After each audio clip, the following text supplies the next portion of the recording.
So bringing it all together, when we have the remote here with say ID 1, which is for louvers, which will light up here.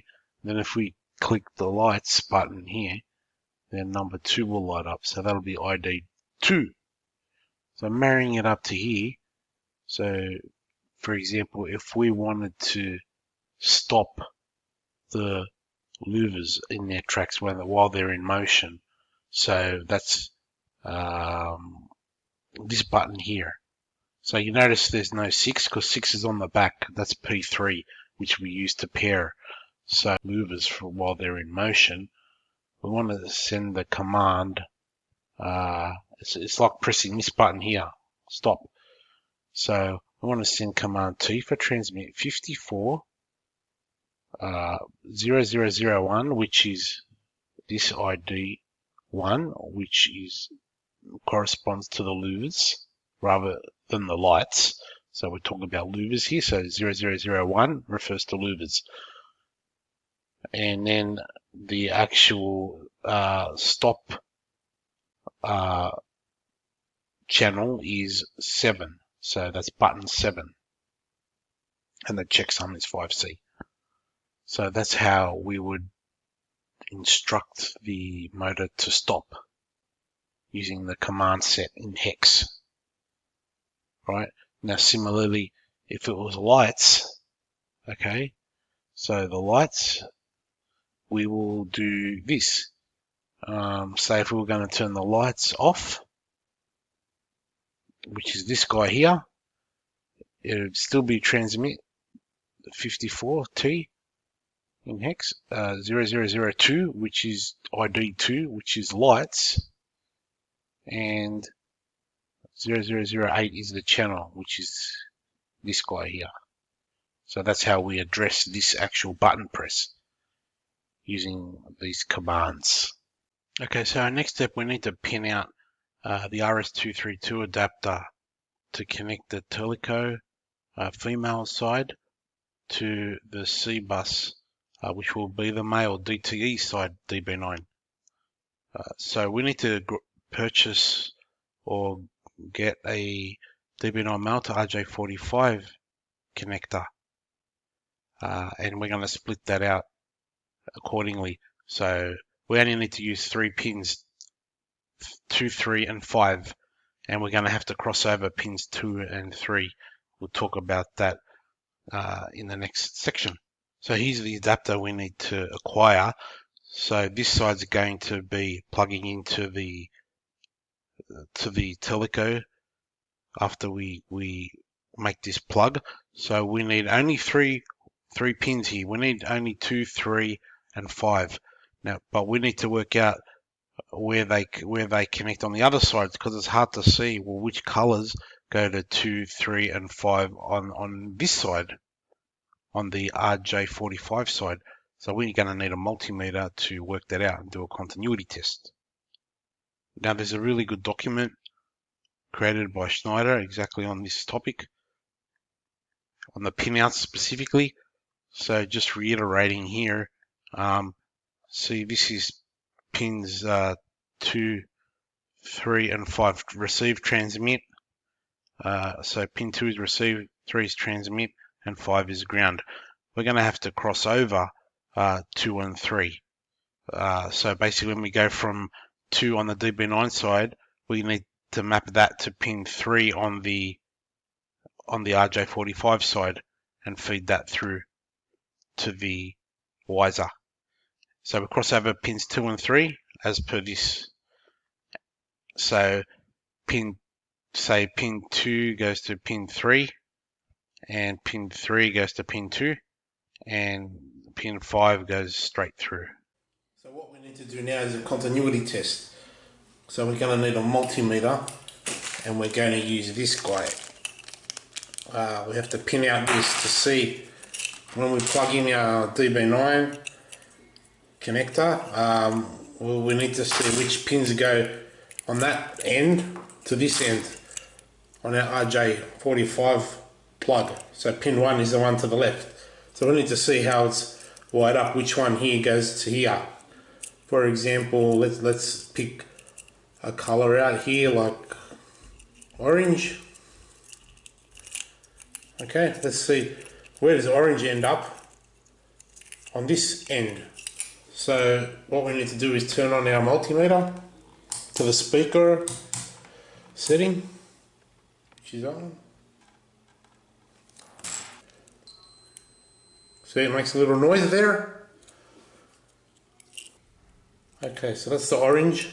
It's a bit hard to see, but that's orange. Okay, let's make the contact here on our probe for orange. So we're going to see which pin it ends up here on our RJ side. 1, no, 2. So that's pin 2. So orange is on this side, is pin 2 on this side.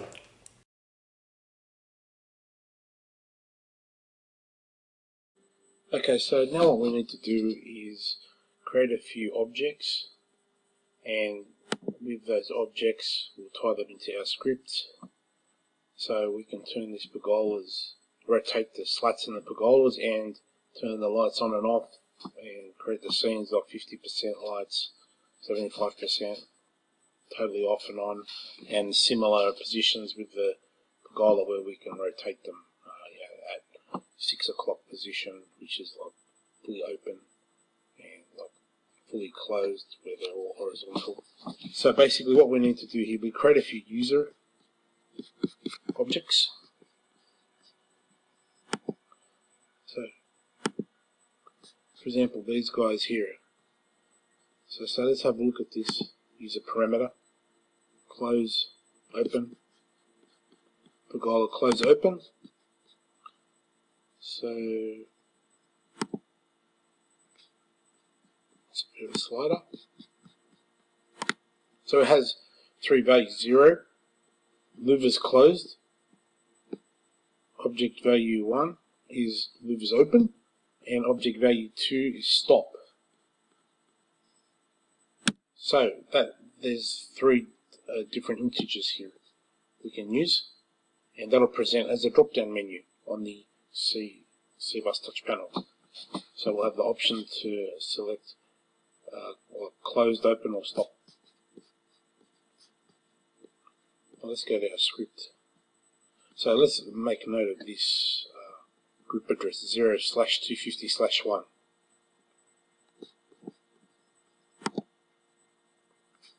So this is for this particular event.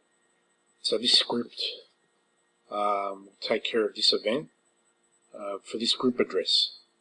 So anything happens on that button, when we assign that button 0/250/1, that group address, which will be in our visualization on our Pergola menu, which will be here.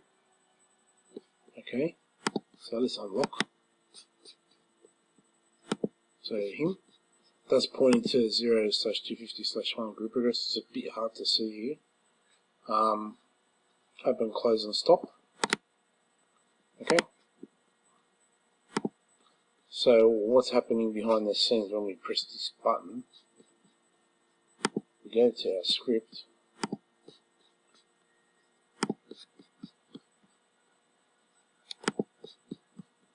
Editor. For this event. So for this button, this is what's happening. This is constantly running. So basically we get the value. So basically we've assigned, say, 0. If you drop down the menu to 0, that will be, the first option is close. So if the value equals 0, so you selected the option close, then we open the serial port using these attributes, the baud rate, the data bit stoppage, standard serial communication stuff, and then we send this hex string. And according to the documentation provided by Teleco, this string should shut the louvers, close them. Okay, so that's what it does. And then after we send it, we just do this as just to clean out the port of any garbage characters.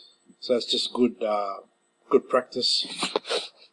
And again, so we just cycle through this loop. So if they pressed 1, so to open the louvers, similar thing, but we send this string, which according to the Teleco documentation, it opens the louvers, which it does. And thirdly, whichever option we press, and then we press this one as well, while they're in motion, we can stop them. So this command, this hex string, will stop the motion of the louvers in their tracks. Now what we need to do, what we can do, is just to show you what options, how it works. So if we look at the visualization here, so we go to the Pergola menu, option, open, close, stop. So see how we're presented with 3 options here. So 0, 1, and 2.